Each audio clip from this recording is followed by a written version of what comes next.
दोस्तों, हम सभी के जीवन में एक समय ऐसा ज़रूर आता है जब हम बहुत परेशान और दुखी होते हैं और हमारे इन्हीं दुखों में से हमारे दुख का एक बहुत बड़ा कारण होता है गरीबी, या यूँ कहें कि धन का अभाव।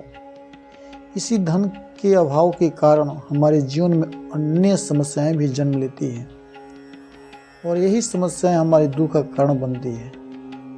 इन्हीं दुखों को सहते सहते एक दिन अनायास ही हमारे मन में प्रश्न उठता है कि आखिर मैं ही क्यों, मेरे साथ ही यह सब क्यों होता है।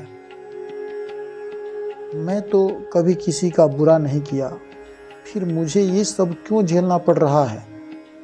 दोस्तों, गौतम बुद्ध की इस कहानी में हम ऐसे ही कुछ प्रश्नों के उत्तर जानेंगे। तो चलिए कहानी शुरू करते हैं।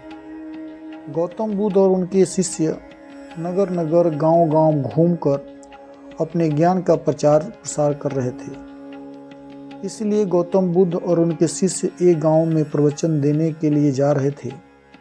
काफ़ी लंबा सफ़र तय करने के बाद बुद्ध और उनके शिष्य थोड़ा आराम कर रहे थे, परंतु लोग अपनी समस्याओं का हल मांगने उनके पास पहुंच रहे थे। ऐसे में वे जहाँ भी रुकते वहाँ लोग लंबी कतारों में जमा हो जाते और उनको अपनी समस्याएं बताते तथा बुद्ध उनका समाधान भी करते। जिस गांव में बुद्ध आराम कर रहे थे उसी गांव में एक सड़क के थोड़ा किनारे पर एक भिखारी बैठा करता था और रोज़ ये देखता कि लोग अपना दुख दर्द और अपनी गंभीर से गंभीर समस्या लेकर आते हैं और बुद्ध को बताते हैं। बुद्ध उनकी समस्याओं को सुनते हैं और उनका समाधान करते हैं। और जब लोग वहाँ से जाते हैं तो उनका चेहरा बेहद खिला खिला रहता है।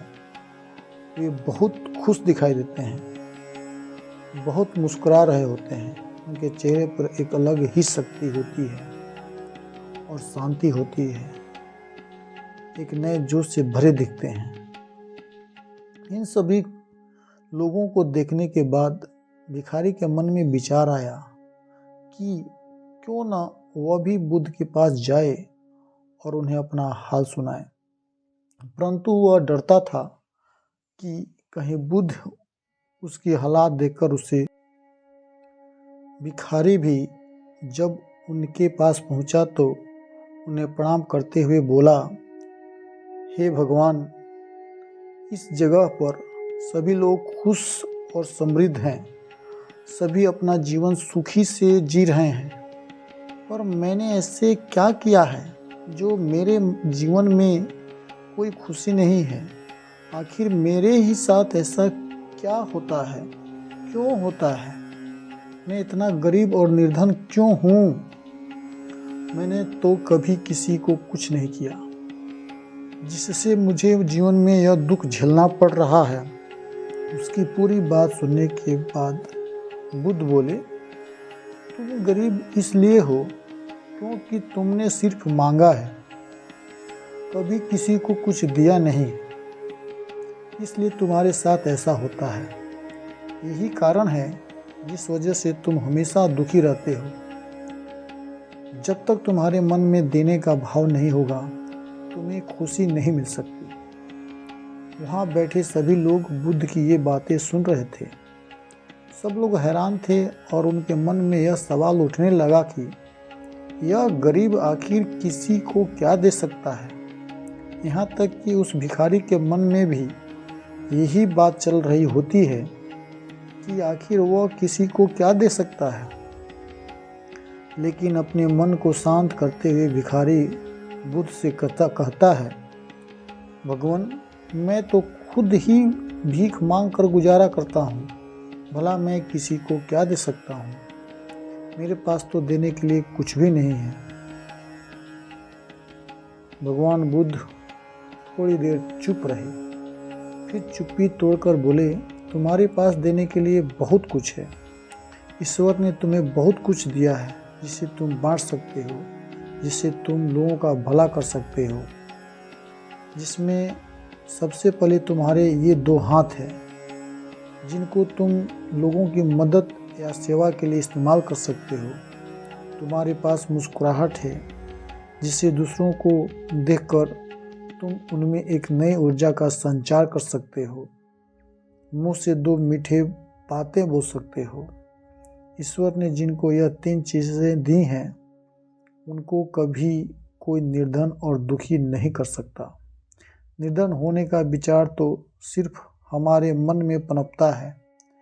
यह सिर्फ एक भ्रम है जिससे तुम्हें उभरना चाहिए और अपनी ज़िंदगी की नई शुरुआत करनी चाहिए।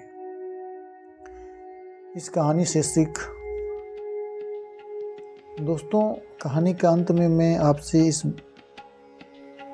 बस इतना ही कहना चाहूँगा कि हाथ फैलाने की जगह देना सीखो। ज़रूरत नहीं कि सिर्फ आर्थिक मदद को ही मदद कहते हैं। कई बार प्यार से कहे गए कुछ शब्द भी किसी को सहारा दे सकते हैं। दरअसल आज के दौर में तो हम मंदिर भी जाते हैं तो सिर्फ मांगने को, कुछ देने का ख्याल मन में आता ही नहीं। अगर देखा जाए तो आप जिस चीज़ के लिए जितना ज़्यादा हाथ फैलाते हो वही चीज़ आपसे ज़्यादा दूर होती चली जाती है। बुद्ध हमेशा कहते हैं कि जितना हमारे पास है उतने से जिसको जितना दिया जा सकता है दो। अर्थात जिस इंसान में किसी को कुछ देने की भावना होती है वह कभी गरीब नहीं हो सकता। अगर यह वीडियो आप लोगों को पसंद आई हो तो दोस्तों, मित्रों, मेरे साथियों, कृपया मेरे इस वीडियो को लाइक कर दो और मेरे चैनल को सब्सक्राइब कर दो यार। चैनल को सब्सक्राइब करने में आपका कुछ जाएगा नहीं, पैसा लगना नहीं है, बस उंगली उठाना है, सब्सक्राइब कर देना है, जिससे हमको ताकत मिल जाती है। आप लोगों का बहुत बहुत धन्यवाद। जय हिंद, जय भारत।